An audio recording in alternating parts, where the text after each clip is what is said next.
Assalamualaikum warahmatullahi wabarakatuh. Kami dari kelompok 3 yang beranggotakan Siti Nuraini, Rizky Agnestina, Dila Putri Wiyana, Nadifa Mutiara Lestari, dan juga Bella Anastasia akan mempresentasikan mengenai risiko dalam investasi, CAPM, dan keputusan investasi. Yang pertama ada risiko dalam investasi. Risiko dalam artian ketidakpastian arus kas. Sebagian besar investasi pada aktiva real seperti membangun pabrik, meluncurkan produk baru, membuka usaha dagang baru, dan lain sebagainya, merupakan investasi yang mempunyai unsur ketidakpastian atau mempunyai unsur risiko. Ada dua rumus yang dapat digunakan dalam menentukan proyek investasi yang dipilih dengan risiko yang rendah. Yang pertama dapat digunakan nilai yang diharapkan atau expected value. Rumusnya seperti yang tertera pada slide dengan VI sebagai nilai pada distribusi ke I dan PI sebagai probabilitas ke I. Yang kedua dapat digunakan deviasi standar distribusi. Dalam rumus ini berlaku aturan di mana semakin kecil nilai deviasi standar, berarti semakin padat atau kurang tersebarnya suatu distribusi, sehingga semakin kecil pula risiko yang akan ditanggungnya. Selanjutnya ada operating risk dan ketidakpastian arus kas. Perusahaan pada suatu titik tertentu akan dapat berada pada situasi di mana penghasilan akan sama dengan biaya total. Keadaan seperti ini dapat dikatakan sebagai titik impas atau break-even.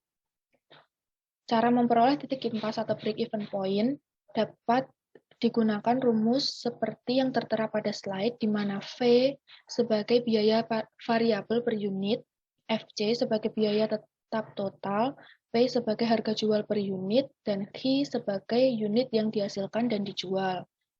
Lalu dapat dihitung rasio antara penurunan laba operasi dengan penurunan penjualan sebagai degree of leverage atau DOL. Rumusnya seperti yang tertera pada slide. Perusahaan yang memiliki operating leverage yang tinggi akan mempunyai risiko yang tinggi pula.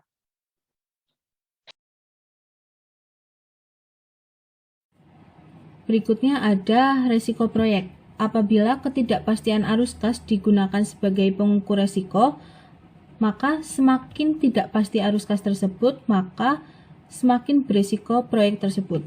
Proyek investasi ini mempunyai jangka waktu yang panjang. Jadi aliran kas ini tuh akan mempengaruhi resiko untuk jangka panjang juga. Secara umum, aliran kas itu ada dua. Yang pertama, aliran kas yang tidak memiliki korelasi atau aliran kas independen, yang berarti aliran kas itu tidak akan mempengaruhi aliran kas di tahun-tahun berikutnya. Kemudian yang kedua, ada aliran kas yang berkorelasi sempurna, yang artinya arus kas di tahun ini itu akan mempengaruhi arus kas di tahun berikutnya. Berikutnya ada mengukur risiko untuk arus kas independen. Yang pertama ada mengukur ENPV atau Expect Net Present Value, yaitu besarnya nilai yang diharapkan dari sebuah investasi. Nilai ENPV ini nanti bisa berbentuk negatif dan positif. Tentunya semakin besar dan positif nilai ENPV itu, maka berarti proyek tersebut semakin bagus, semakin menguntungkan. Kemudian setelah menghitung ENPV, maka dilanjutkan dengan menghitung deviasi standar atau standar deviasi. Nah, standar deviasi ini merupakan kemungkinan penyimpangan atau resiko kegagalan dalam investasi proyek investasinya. Semakin kecil nilai standar deviasinya, maka semakin baik proyek tersebut. Kemudian mencari S atau jumlah deviasi standar yang distandardisir, yaitu untuk mencari berapa probabilitas atau kemungkinan untuk mencapai sebuah NPV. Meskipun suatu proyek sudah dianalisis memiliki INPV positif, tetapi tetap saja akan ada kemungkinan untuk NPV tersebut mencapai NPV kurang dari 0 atau mengalami kerugian. Nah, nilai S itu adalah hasil persentase dari kemungkinan tersebut. Nah, untuk menghitung INPV, standar deviasi, dan juga S-nya itu menggunakan rumus yang tertera di slide ini. Mengukur resiko untuk arus kas yang tidak independen. Seringkali arus kas pada suatu waktu berkorelasi dengan arus kas pada waktu berikutnya. Berikut ini terdapat rumus varians NPV, usia ekonomis 2 tahun dan 3 tahun. Metode simulasi Monte Carlo. Metode yang mencoba menyederhanakan penaksiran probabilitas adalah dengan menggunakan simulasi. Kesulitan metode-metode tersebut adalah pada penaksiran probabilitas suatu variabel akan memperoleh nilai tertentu. Bagaimana akhirnya unsur judgement masuk dalam penaksiran probabilitas tersebut? Selanjutnya adalah CAPM dan keputusan investasi terhadap tingkat bunga dengan menggunakan CAPM. CAPM berargumentasi bahwa memang benar arus kas tidaklah pasti. Ketidakpastian arus kas tersebut disebabkan karena faktor operating leverage dan siklikalitas atau cyclicality. Dalam CAPM, resiko didefinisikan sebagai beta. Perusahaan yang mempunyai operating leverage dan siklikalitas yang tinggi diartikan sebagai perusahaan yang mempunyai resiko atau beta yang tinggi. Dengan demikian, nampaklah bahwa perusahaan yang mempunyai ketidakpastian arus kas yang tinggi juga akan cenderung mempunyai beta yang tinggi pula. Rumusnya yaitu RI sama dengan RF plus beta I dikali RM min RI, di mana RI yaitu tingkat keuntungan yang layak untuk sekuritas I, RM yaitu tingkat keuntungan portofolio pasar, beta I sama dengan ukuran risiko sekuritas I, dan RF yaitu tingkat keuntungan dari investasi bebas risiko. Ketika ingin menerapkan CAPM dalam capital budgeting, maka diperlukan yaitu pertama menaksir beta dari proyek yang dianalisis, yang kedua menaksir tingkat keuntungan portofolio pasar, yang ketiga menentukan tingkat keuntungan dari investasi yang bebas risiko, yang terakhir menaksir arus kas yang diharapkan. Dengan RI min RF sama dengan excess return saham I, RM min RF sama dengan excess return portofolio pasar. Y sama dengan A plus BX, Y sama dengan BX, jika A sama dengan 0.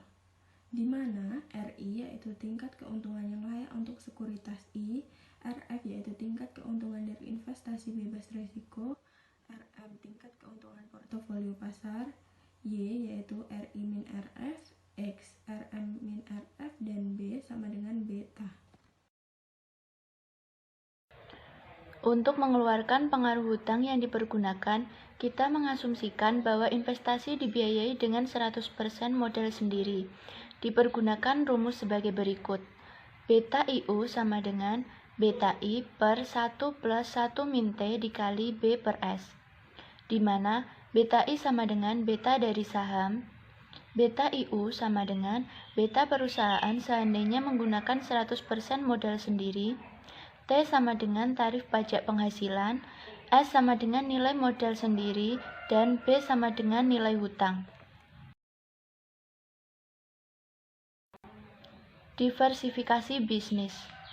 Yang menarik dari pendekatan CAPM ini adalah bahwa setiap proyek diperlakukan sebagai perusahaan mini.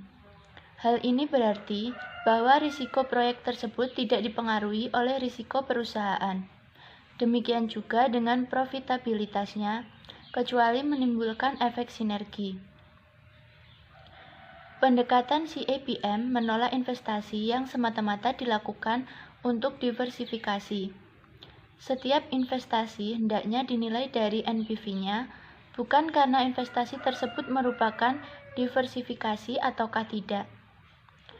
Hal ini disebabkan karena CAPM mengukur risiko dengan risiko sistematis atau beta. Definisi risiko sistematis adalah risiko yang tidak bisa dihilangkan dengan diversifikasi. Karena itu, diversifikasi tidaklah memberikan manfaat.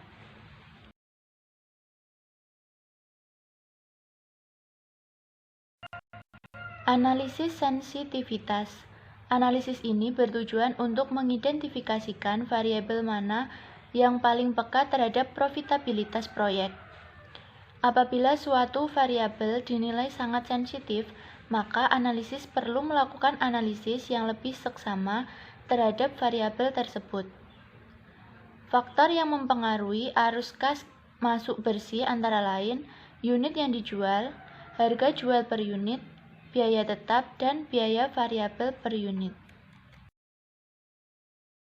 Sekian presentasi dari kelompok kami. Mohon maaf jika terdapat kesalahan yang kurang berkenan. Wassalamualaikum warahmatullahi wabarakatuh.